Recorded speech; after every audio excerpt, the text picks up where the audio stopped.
किया जा रहा ग्रंथ है तत्व भावना में वर्णन करते हुए आचार्य महाराज भव्य जीवों के लिए संदेश देते हुए कह रहे हैं कि निरंजन क्या चीज़ है। निरंजन का लक्षण बताते हुए यहाँ पर कहा गया था कि जो कोई जीव जिसके में आत्मा के ना कोई कला है, ना कोई संस्थान है, ना कोई मार्गणा स्थान है, ना कोई गुण स्थान है और ना कोई जीव स्थान है तथा ना कोई लब्धि स्थान है, ना बंध स्थान है और ना ही कोई उदय स्थान है। इस प्रकार से सभी स्थानों से रहित है। और उसके पहले ही बता दिया था जिसके यहाँ ना कोई यानी लेस्या होती है और ना ही कोई किसी प्रकार का क्रोध मान वालों कसा इत्यादि होती है और ना ही जब किसी के लिए किसी प्रकार से करते मिथ्यात इत्यादि कुछ भी नहीं होता है। ऐसी उस जीव के लिए निरंजन की उपमा दी गई है। ऐसी वह निरंजन जीव क्या जो आत्मा किस प्रकार से होती है उसका और भी व्याख्यान करते बताते हैं। तेषाम अनुक्रमेण वृत्त मानव्य सा प्रमाणा है योजने का से कषाय कष्टी भागानां मध्ये षट् पंचाशद भागा चंद्र विमानस्य तथा अष्टचत्वारिंशत् भागा सूर्य विमानस्य भवति। यहाँ पर बताया जा रहा कि जो है उसके पहले क्रम से सबसे पहले यहाँ पर ज्योतिष का व्याख्यान चल रहा था। ज्योतिष के देवों का कहाँ पर ऊपर आकाश में भ्रमण होता है। ज्योतिष के जो है तो देव होते हैं और उनके विमान दो प्रकार के होते हैं, कुछ चल विमान होते हैं और कुछ अचल विमान होते हैं। अचल का मतलब जो इस अपने स्थान पर स्थिर रहते हैं। चल विमान जो होते हैं वो घूमते हैं, परिक्रमा करते हैं किसकी, सुमेरु पर्वत की। तो इस प्रकार से उसमें सबसे पहले पृथ्वी से लेकर के ऊपर आकाश में 790 योजन की ऊंचाई पर सबसे पहले तारे हैं। उसके पश्चात वहाँ से 10 योजन और आगे बढ़ कर के 800 योजन पर सूर्य विमान होता है और वहाँ से भी 80 योजन ऊपर चल कर के चंद्र विमान होता है। चंद्र विमान के पश्चात फिर वहाँ पर बुध और शुक्र के विमान 4 योजन की ऊंचाई पर होते हैं। उसके पश्चात आगे के जो विमान हो सब 3-3 योजन की ऊंचाई पर उस प्रकार से संपूर्ण नवग्रह संबंधी जो विमान हैं वो सब आकाश में इस प्रकार से गमन करते हैं। उसी का यहाँ पर व्याख्यान करते हुए बता रहे हैं तेषाम अनुक्रमेण, उस अनुक्रम से वृत्तमान व्यास प्रमाणवा है।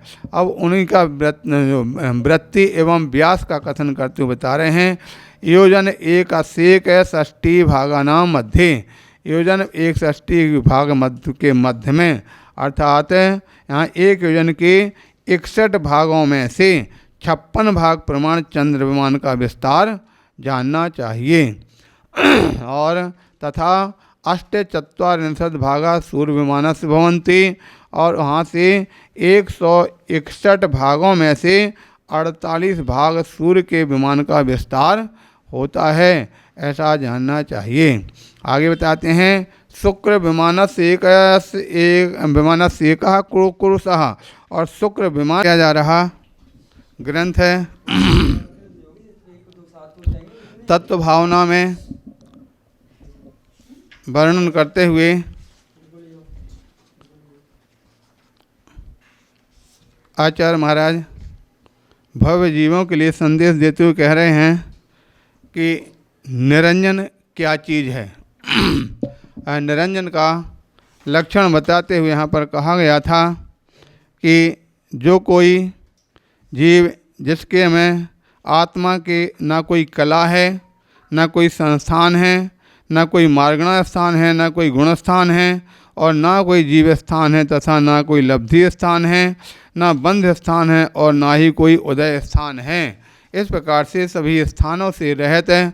और उसके पहले ही बता दिया था जिसके यहाँ ना कोई यानी लेस्या होती है और ना ही कोई किसी प्रकार का क्रोध मान वालोप कषा इत्यादि होती है और ना ही जस किसी के लिए किसी प्रकार से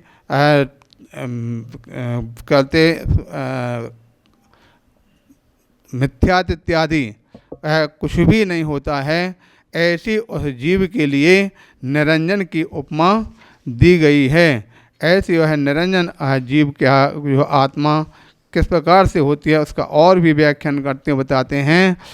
तेषाम अनुक्रमेण वृत्त मानव्य सा प्रमाणा है योजने का से कषाय कष्टी भागानां मध्ये षट् पंचाशद भागा चंद्र विमान से तथा अष्ट चत्वारिंशद भागा सूर्य विमान से भवती। यहाँ पर बताया जा रहा कि जो है उसके पहले क्रम क्रम से सबसे पहले यहाँ पर ज्योतिष का व्याख्यान चल रहा था। ज्योतिष के देवों का कहाँ पर ऊपर आकाश में भ्रमण होता है। ज्योतिष के जो है तो देव होते हैं और उनके विमान दो प्रकार के होते हैं, कुछ चल विमान होते हैं और कुछ अचल विमान होते हैं। अचल का मतलब जो इस अपने स्थान पर स्थिर रहते हैं, चल विमान जो होते हैं वो घूमते हैं, परिक्रमा करते हैं किसकी, सुमेरु पर्वत की। तो इस प्रकार से उसमें सबसे पहले पृथ्वी से लेकर के ऊपर आकाश में 790 योजन की ऊंचाई पर सबसे पहले तारे हैं। उसके पश्चात वहाँ से 10 योजन और आगे बढ़ कर के 800 योजन पर सूर्य विमान होता है और वहाँ से भी 80 योजन ऊपर चल कर के चंद्र विमान होता है। चंद्र विमान के पश्चात फिर वहाँ पर बुध और शुक्र के विमान 4 योजन की ऊंचाई पर होते हैं। उसके पश्चात आगे के जो विमान हो सब 3-3 योजन की ऊंचाई पर उस प्रकार से संपूर्ण नवग्रह संबंधी जो विमान हैं वो सब आकाश में इस प्रकार से गमन करते हैं। उसी का यहाँ पर व्याख्यान करते हुए बता रहे हैं। तेषाम अनुक्रमेण उस अनुक्रम से वृत्तमान व्यास प्रमाणवा है। अब उन्हीं का वृत्ति एवं व्यास का कथन करते हुए बताया जा रहा ग्रंथ है। तत्व भावना में वर्णन करते हुए आचार्य महाराज भव्य जीवों के लिए संदेश देते हुए कह रहे हैं कि निरंजन क्या चीज़ है। निरंजन का लक्षण बताते हुए यहाँ पर कहा गया था कि जो कोई जीव जिसके में आत्मा के ना कोई कला है, ना कोई संस्थान है, ना कोई मार्गणा स्थान है, ना कोई गुण स्थान है और ना कोई जीव स्थान है तथा ना कोई लब्धि स्थान है, ना बंध स्थान है और ना ही कोई उदय स्थान है। इस प्रकार से सभी स्थानों से रहित है। और उसके पहले ही बता दिया था जिसके यहाँ ना कोई यानी लेस्या होती है और ना ही कोई किसी प्रकार का क्रोध मान वालोप कषा इत्यादि होती है और ना ही जस किसी के लिए किसी प्रकार से करते मिथ्यात इत्यादि कुछ भी नहीं होता है। ऐसी उस जीव के लिए निरंजन की उपमा दी गई है। ऐसी वह निरंजन जीव क्या जो आत्मा किस प्रकार से होती है उसका और भी व्याख्यान करते बताते हैं। तेषाम अनुक्रमेण वृत्त मानव्य सा प्रमाणा है योजने का से कषाय कष्टी भागानां मध्ये षट् पंचाशद भागा चंद्र विमान से तथा अष्ट चत्वारिंशद भागा सूर्य विमान से भवती। यहाँ पर बताया जा रहा कि जो है उसके पहले क्रम क्रम से सबसे पहले यहाँ पर ज्योतिष का व्याख्यान चल रहा था। ज्योतिष के देवों का कहाँ पर ऊपर आकाश में भ्रमण होता है।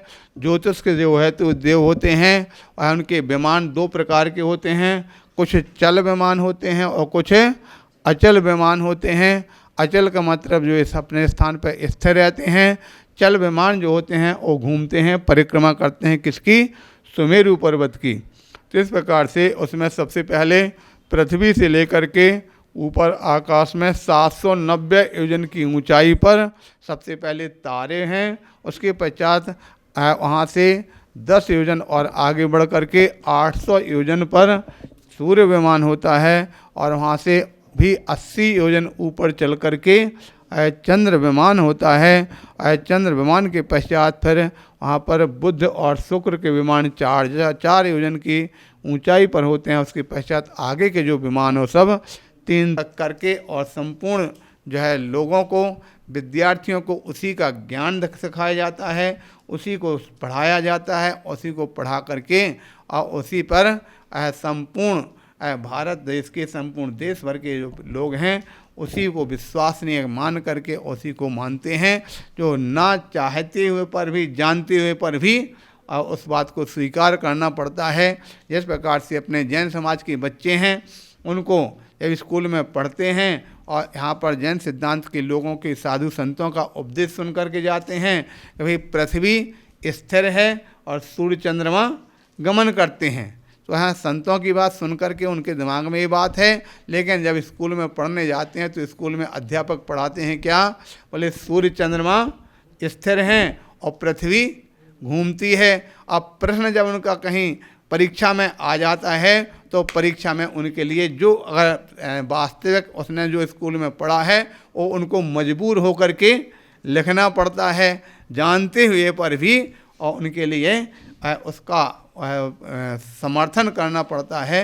इस प्रकार से यहाँ पर कथन किया गया। तो कहने का तात्पर्य है कि जैन सिद्धांत के आधार पर आचार्य भगवंतों ने कितने सूक्ष्म से सूक्ष्म वस्तु का भी व्याख्यान किया, तो बृहद से बृहद वस्तुओं का भी व्याख्यान किया है। लेकिन सब कुछ व्याख्यान होने के बाद भी उसकी उपयोगिता संसार के लोगों के बीच में प्राप्त नहीं हो पा रही है। कि नहीं हो पाने का एकमात्र कारण इस सबसे ज़्यादा अगर बड़ा है तो काल दोष का है। एक काल दोष के आधार पर है, इसीलिए आचार्य कुंद स्वामी ने कथन किया है कि मिलेच्छों के बीच में अगर आप शास्त्रों की भाषा, शास्त्रों के श्लोक अगर आप उनके मिलेच्छों के बीच में बोलेंगे तो उनके लिए तो अपने आप में एक प्रकार का कौतूहली कहा जाएगा, अपने आप में व्यर्थ की बातें समझ में आएंगी। किंतु मिलेच्छों के बीच में अगर मिलेच्छ की भाषा बोली जाए तो उनको, यहाँ हमको लगता आज वर्तमान में शायद पूरे देश के अंदर, विश्व के अंदर मिलेच्छपना ही सबसे ज़्यादा चल रहा, इसलिए उनको मिलेच्छ की भाषा समझ में आती है। मिलेच्छ के जो द्वारा होने वाली क्रियाकलाप भी उनको वही पसंद आते हैं, जो धर्म और सिद्धांत की बातें उनको ना पसंद आती हैं और ना गले उतरती हैं। इसलिए ऐसी स्थिति में कहा भाई आपको अपनी चीज़ अपने स्तर पर, अपने स्थान पर रख करके उसको स्वीकार करो, श्रद्धान करो और अपना श्रद्धान, क्योंकि हम दुनिया का भला नहीं कर सकते हैं, हम अपना स्वयं का भला और स्वयं के श्रद्धान से कर सकते हैं। तो अपने श्रद्धान में रखते हुए कि तीर्थंकर भगवंतों ने जो कहा है वो बिल्कुल प्रमाणिक है, सही है, क्योंकि वह कौन से ज्ञान वाले थे, वो प्रमाण ज्ञान वाले थे, इसलिए उनका ज्ञान प्रमाण था। तो उनकी जो कथन है, वार्ता है, वो भी प्रमाणिक होगी और उस प्रमाणिक बात को स्वीकार करके हम अपने जीवन को भी प्रमाणिक बनाएंगे। इस प्रकार की भावना अपने जीवन में धारण करना। बोले 1008 श्री आदिनाथ भगवान की जय हो।